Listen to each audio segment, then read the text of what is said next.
Every day, we rise, challenging ourselves to work for what we believe in. At U.S. Border Patrol, protecting our borders is more than a job. It's a calling. Agents answer the call, working together to keep our country and communities safe.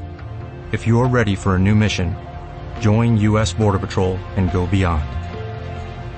Learn more at cbp.gov/careers. Johnson's Wax Program with Fibber McGee and Molly.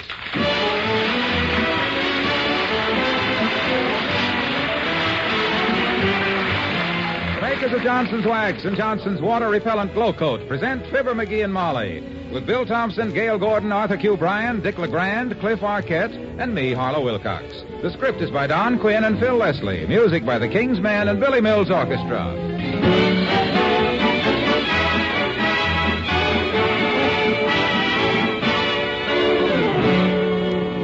Fibber and Molly join us in a moment. When you use a self-polishing floor wax on your floors and linoleum, how long do you expect it to last? Well, whatever your past experience has been, be prepared for a big surprise first time you use Johnson's Water Repellent Glow Coat. For Glow Coat now not only gives floors better protection against water and wear, it also lasts up to 4 times longer because it's water repellent. Now you can see why. Water Repellent Glow Coat doesn't disappear when moisture touches it. Water, spilled food or drinks, tracked in mud or snow, just whisk off its hard, shining surface. You can even damp mop a Glow Coat protected floor repeatedly without killing its shine. Yes, you get up to 4 times the wear from Glow Coat now because it's positively water repellent. Tomorrow, get Johnson's self-polishing Glow Coat. Remember, there's been no change in the regular Glow Coat package, but there's a wonderful difference inside.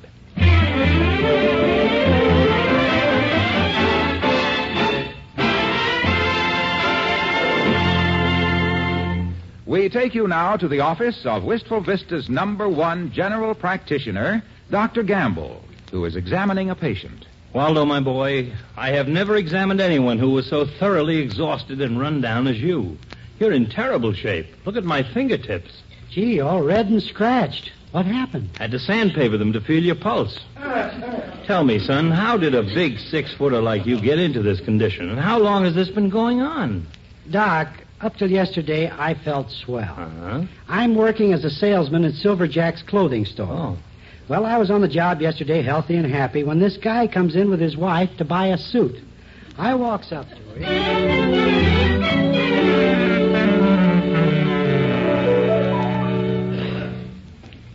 Hi, Bud. I'm in the market for a set of threads. Show me some stuff. Certainly, sir. What type of a suit do you like? Well, he likes them wrinkled and shiny, with pockets full of stub pencils and pool chalk, and a seat that looks like an empty shopping bag. But I don't. Now, let's get him one that I like. You'll find me very easy to please, Bud. You got a nice conservative tweed and a good homespun shark skin with maybe a little large check pattern? A conservative large check in a homespun tweed shark skin? Mm-hmm. Well, that's rather a difficult order. Well, just show us a few things. I'm sure we can select something. Yes, madam. If you'll have a chair, I'll go make a selection. Let's see, you're about a 40 stub, aren't you? No, I'm a matronly 36. Oh, I meant the gentleman, madam. Oh. Well, I don't know, Bud. It's been too long since I bought a new suit. Better throw the tape on me. I got a deceptive figure. Very deep chest. Goes from my neck clear down to my hips. Well, I guess I had better measure you, sir. Now, let me see. You think that tape is long enough, Buster? Well, it doesn't matter, sir. It stretches. What's that, an elastic tape measure? Yes, madam. It's a new feature in our fitting department. With the rubber tape, we can measure anything in the store. Any suit will fit. I mean, any suit in the store will fit. Yeah, well, that's a wonderful idea. Very smart merchandising, Bud. Well, thank you. Now, let me see. Chest, 29 and a half. Now, the waist, please. Waist, 39. And the hips. 44. It's 44. Where do you carry your wallet, dearie?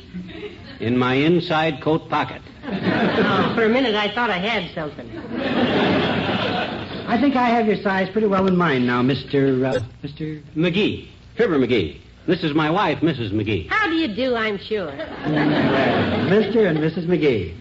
I'm Mr. Cuffington. Waldo Cuffington, Foreman and Clark, 1936, cum laude. Now, if you'll excuse me, folks, I'll show you some of our stuff. Manly chap. Reminds me of Lloyd Nolan. Why? Because the last time I seed Lloyd Nolan in a picture, I got into a fight with a guy over some spilled popcorn that looked just like this guy Cuffington. I don't think Mr. Cuffington looks a bit like spilt popcorn. Huh? He looks to me more like... Well, look who's with us. Hello, Mr. Wimple. Oh, hi, Wimp, old man. Nice to see you, boy. Hello, folks. Buying a suit, Mr. McGee? Well, I ain't in here to spear warthogs, Wimp. I finally talked him into buying a suit, Mr. Wimple. He's lost a little weight, you see, and his trousers are so loose, it's a social hazard every time he runs for a streetcar. Want to stick around and see what the well-dressed man is wearing his election buttons on this year, Wally? No, thank you, Mr. McGee. I just... Mr. Sam Gorbis, please report to the alterations department. Mr. Sam Gorbis, to alterations, please. Well, looks like Sam made the pants too long again. You were saying, Mr. Wimple? I was saying that I just came in to return a suit. Oh, how's Mrs. Wimple, Wimp? You mean Sweetie Face, my big old wife? She's just fine, I guess. I had a card from her this morning. Oh, out of town, is she, Mr. Wimple? No, she's at home, Mrs. McGee. But I'm living at the YMCA. She put me out of the house last week because... I was naughty. Yeah? What'd you do, Wimp? Oh, it was nothing serious. Just a boyish prank, really. I just bet it was. You see, like all elephants, Sweetie Face is horribly afraid of mice. So one night while we were having dinner at a friend's house, I let a mechanical mouse run across the room. Oh, boy. What happened, Wimp? She whammed you with the ketchup? Oh, no, Mr. McGee. She jumped up on the table, slipped on the butter, fell into the gravy, scorched her neck on a teapot, rolled into the succotash, fell off the table into a wine cooler, got ice down her neck, started to jump up and down, stepped on the hostess's foot. The hostess hit her with a lobster shell, and Sweetie Face knocked her cold with a sugar bowl. I think it was a sugar bowl. Heavenly days, don't you know? Well, I couldn't see very well from under the sideboard. I was so... Selection of suits, Mr. McGee, for you... Oh, hello, Wally. Hello, Waldo. I came in to return a suit. What suit, Wally? Remember when we were playing bridge during your lunch hour last week? Well, I seem to have walked off with all the clubs. Here they are. Oh. See you later. Goodbye. So long, guys. Well, see anything here you like, Mr. McGee? Here's a nice homespun. Like it, Mrs. McGee? Not a bit, Mr. Cuffington. I like this gray tweed, don't you, McGee? No, that's too conservative. It looked like I just passed a dividend without speaking to it. I like this blue pinstripe. Oh, no, that's too loud, dearie. How about the brown flannel? Oh, that brown flannel. That thing with my complexion?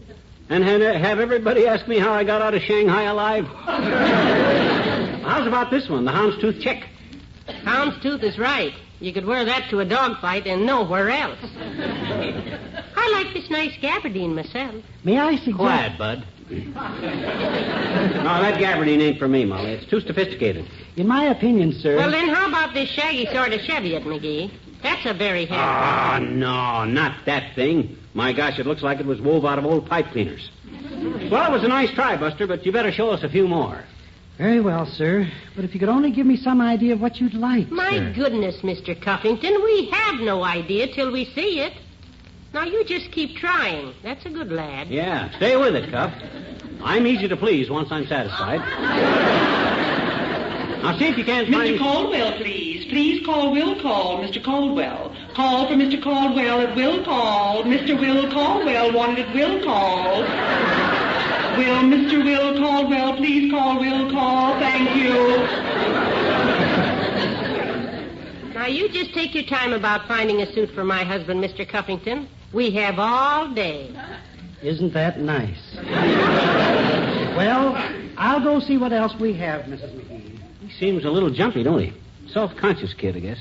Probably don't get many discriminating customers like us, and he don't know how to... Hello there, Molly. Hello, McGee. Well, my goodness, it's his honor. Hello, Mr. Mayor. Hi, Latriv. Tell me, Latriv, as a politician, what did you think of Truman's budget message? Well, to give you a politician's answer, McGee, I'd say I both agreed and disagreed with it, and I'll have to give it further study before I can make a definite statement, although I can say right now that it had its points, both good and bad, and should be judged carefully in a nonpartisan manner to achieve the best results for the good of the country. Please don't quote me.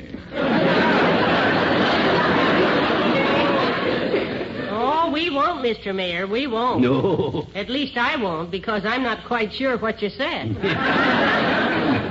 Me too, either, and him also. You come in to buy some clothes, did you, Latriv? No, I met Wallace Wimple, and he said you were here, and I wanted to invite you both to a dinner party at my apartment tonight. Impromptu and informal, about 8:30-ish. Ah, well, thank you, Mr. Mayor. We'll be delighted to come. Yeah, gee, thanks, Latriv. 8:30-ish, eh? We usually eat dinner about 6 o'clock-ish, but I'll sneak myself a sandwich about 7-ish to hold my appetite-ish. Splendid. And if he's buying a new suit, Molly, please ask him to wear it tonight. Oh, I will, Mr. Mayor. Good. The last time he came to my house, my butler started pointing out which windows he wanted washed. Well, I'll see you tonight. 8:30.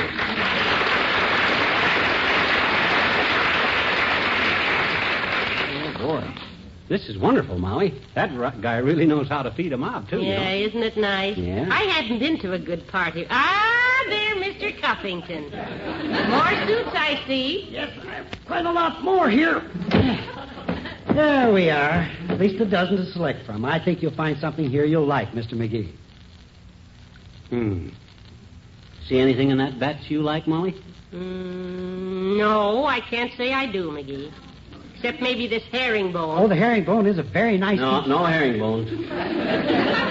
How about this plaid? No plaids, dearie. Not for you. Too bulky. If I might suggest... Look, McGee. Here's a nice gray sack suit. Sack suit is right. Looks like they just took the potatoes out of it. Look, Cuppy, go get another batch and see if you can...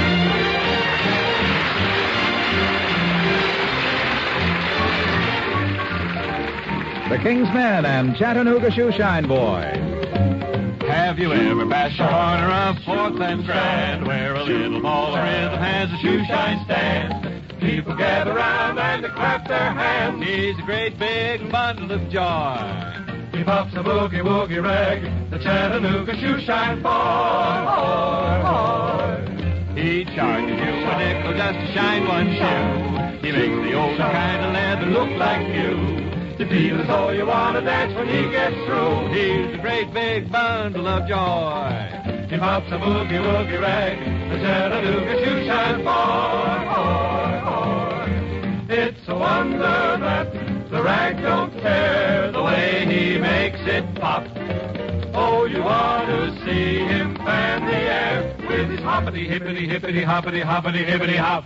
He opens up for business when the clock strikes 9. He likes to get them early when they're feeling fine. Everybody gets a bit of rise and shine from this great big bundle of joy. He pops a boogie-woogie rag, the Chattanooga Shoeshine Boy. Oh, shake it up, boy.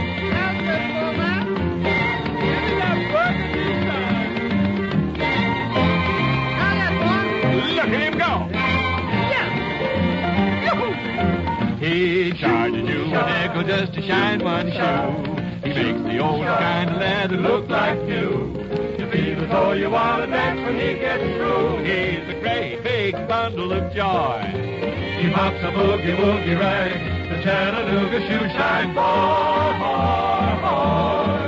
That hippity-hoppity, hoppity, hippity, hippity, hoppity shoeshine boy.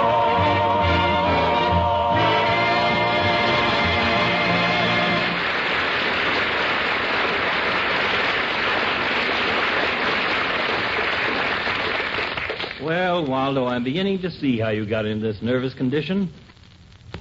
Did you finally sell him a suit? Did I finally sell him a suit?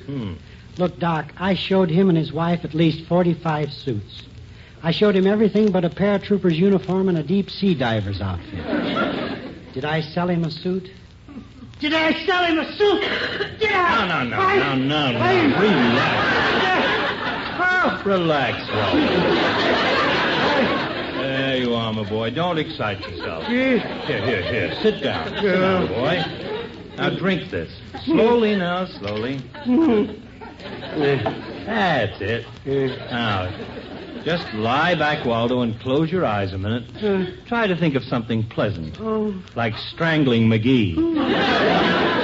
Now then, what happened? Well, it was like this, Doc.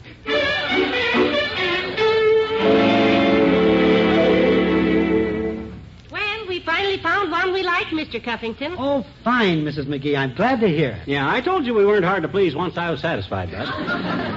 Show him the suit we both like, Molly. Here it is. The blue-gray Cheviot. Oh, no. That ain't the one, kiddo. It was the brownish-looking tweed. No, it wasn't, sweetheart. It was the...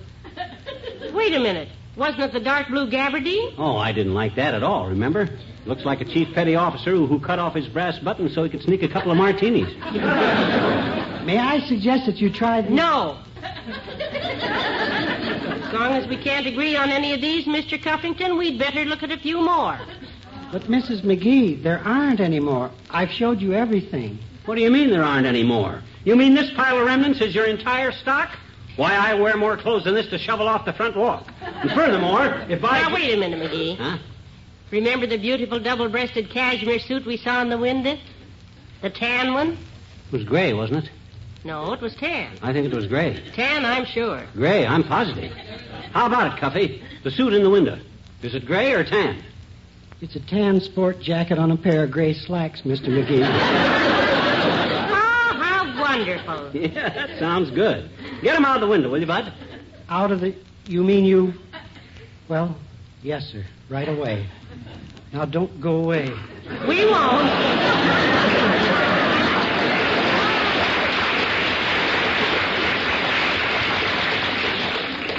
He better find something for me pretty soon or I'll lose patience with that guy. As it is, I think I've been pretty nice about this. I don't often go for a whole high, Junior. Hello, Mr. Wilcox. Hello, Molly. Hi, pal. Well, you finally broke down and decided to treat your gorgeous body to a new yard of burlap, eh? Yeah, I thought my old suit was okay, though. 2 cops stopped me on the street yesterday and tried to hang a vagrancy rap on me. Well, I'd like to stay and see what you wind up with here, pal, if only out of morbid curiosity. But I can't. Glad I saw you anyway. Thank you, Mr. Wilcox. Always nice to see you, too. Very courteous of you to say so, Junior. Not that I don't hear a lot of people say that. I remember a friend of mine, an inventor. Hey, did I ever tell you about Parker? He invented a kind of a pencil sharpener that you stick your fingers in, turn a crank, and it gives you a manicure. No, I don't believe I ever heard about it. What was his name again, McGee? Parker. No Knuckles Parker, we call him. But that was later. Well, sir? Oh, you got to go, Junior? Yes, I have. And by way of explanation, pal, the reason I was glad I saw you buying a suit here was that it gave me a great idea for a sales talk on Johnson's sensational water-repellent glow coat. Well, if you got You see, a lot of people just don't realize that all the glow coat on their dealers' shelves is the new water-repellent glow coat. Waiting here for a second. They see that familiar container without realizing that the outside is the same, but that all glow coat now on sale has that built-in water-repellent quality. The guy's coming back. The water-repellent quality that saves time. Actually saves you money because it stays on your floors up to 4 times longer. Glow Coat's wax shine remains even after repeated damp moppings. You see... Yeah, but what's that got to do with me buying a suit? So, when I saw you buying a suit, I said to myself, Charlie, I said... Charlie, your name is Harlow. I know, but when I think of what water-repellent Glow Coat means to particular housewives, I am beside myself with delight. And I call my other self Charlie. Oh, my gosh. If that ain't the far-fetchedest... So I said to myself, Charlie, I said, Charlie, here's a man who is the same old stuff underneath, but with a new suit, you won't know him. But with water-repellent Glow Coat, it's the new stuff inside under the familiar exterior. Now, you get the analogy? No. Me either. Well, gosh, if you don't, certainly nobody else will, so I better think up something else, I guess. Well, I'll see you later, kid. Goodbye, Mr.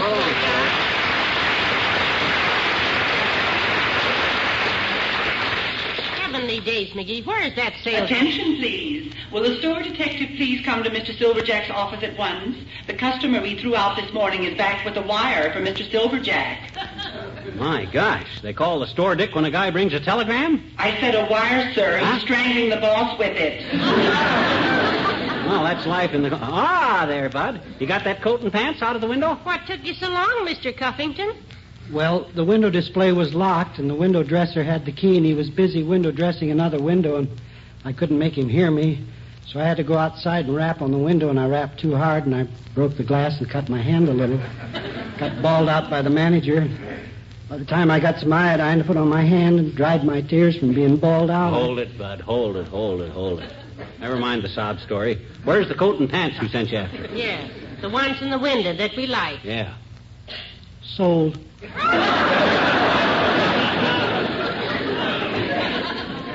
Sold. A fine salesman you are. Here you had easy sale on your hands and let it slip right out the window. Why, my gosh. Now, you never mind, McGee. It wasn't really his fault. Oh, thank you, Mrs. McGee. Thank you. That's the first kind word I've had today. May I kiss your hand? Hey, look, Cuffy. I think you're too emotional for this job. I come in here for the simple reason I want to buy a suit of clothes.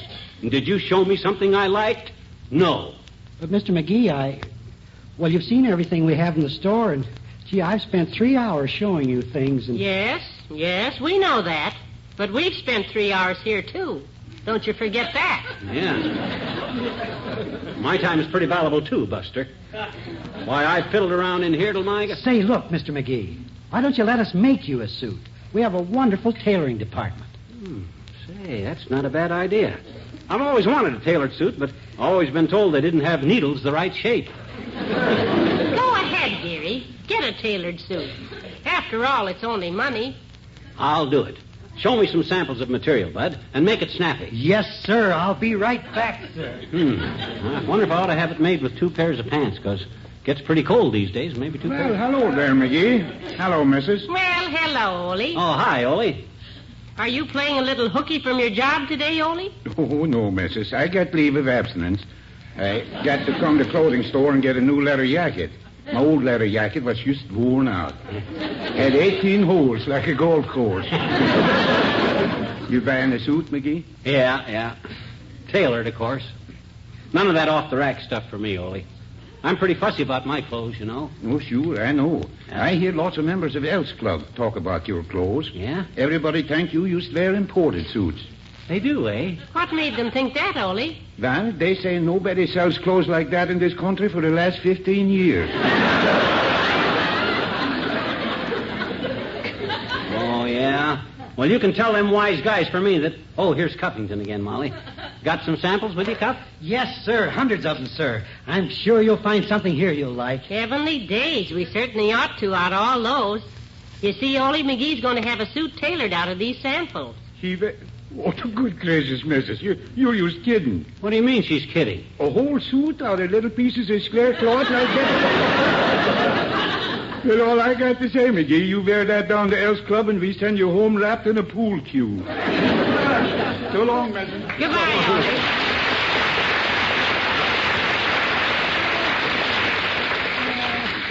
Ole. Very amusing.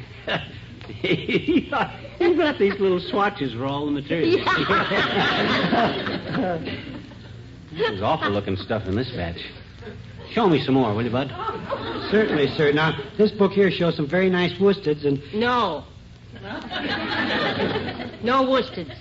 You got any gabardines? Yes, madam. In this book here, some quite nice... Oh, I don't want gabardine, Bud. Show me some blue serges. Yes, sir. Blue serge gets too shiny, dearie.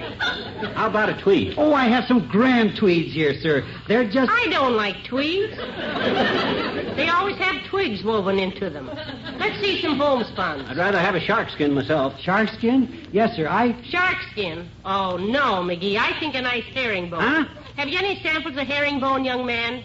Young man, Well, my goodness, where'd he go, McGee? Up on the chandelier. Just gave a kind of a little moan and jumped straight up in the air.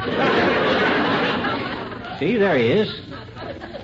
Swinging on the chandelier. and making faces. Hey, Bud. I changed my mind about buying a suit. The only thing wrong with my own is the pants are too loose. Come on down and show me a nice belt.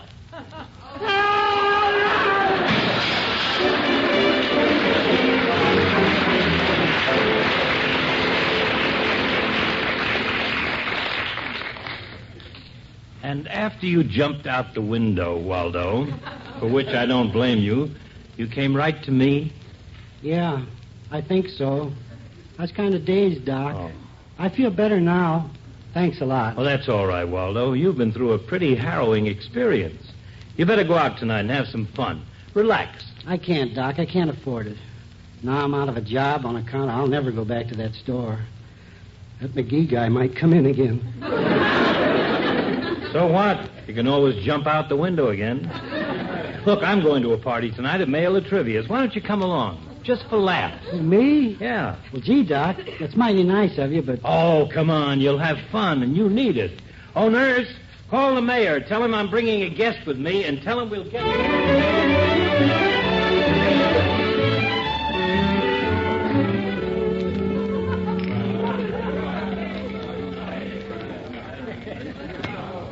Nice party, ain't it, Molly? I've had so many horse duvers, I'm straining my new belt. Me too, dearie. The mayor is a fine host, isn't he? Yeah. And a wonderful dancer, too. Oh, look. There's that nice young man who waited on us this afternoon. Cuffington? Where? Over there with Dr. Gamble. Oh, yeah. Hi, Cuffington. Remember me? McGee? No! Oh, no! No!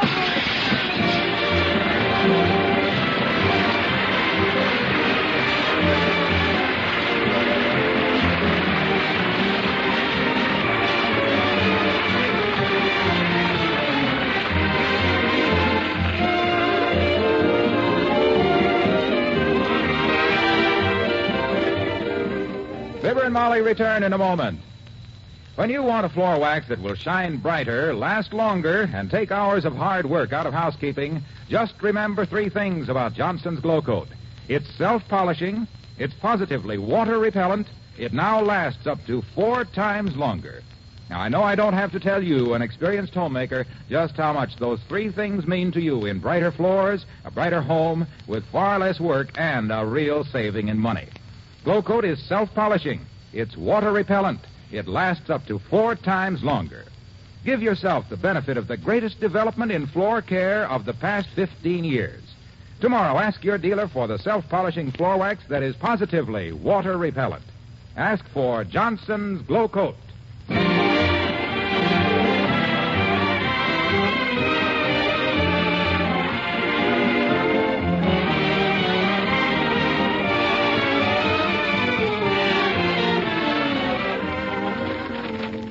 I'm going to look over the paper a few minutes before I go to bed, Molly. Hey, did you hear about that $1 million robbery in Boston? Yes, terrible. Yeah, read how them robbers tied up the employees and gagged them. How they'd have choked to death if Milt hadn't have busted in just in the nick of time. Milt? Milton Berle. Snatched the gags right out of their mouths. Good night, all.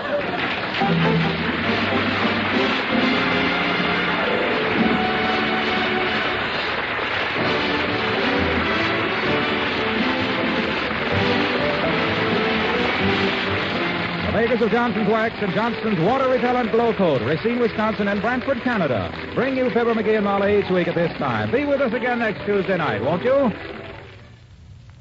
Here's news, big news for homemakers. There's a marvelous new laundry finish on the market today. It's Brisk, B-R-I-S-K, made by the makers of Johnson's Wax. Brisk does far more than ordinary starch can do because it's a starch plus. A revolutionary starching mix that contains a miraculous new ingredient, fabric wax, and that gives 4 wonderful new advantages. Brisk gives clothes the body and texture they had when new, gives that crisp look without that scratchy feel, keeps starchables 8 o'clock fresh all day long, cuts 15 minutes from every ironing hour on Brisk finished garments. Tomorrow, try Brisk, B-R-I-S-K, Johnson's Brisk. Get it at your dealer.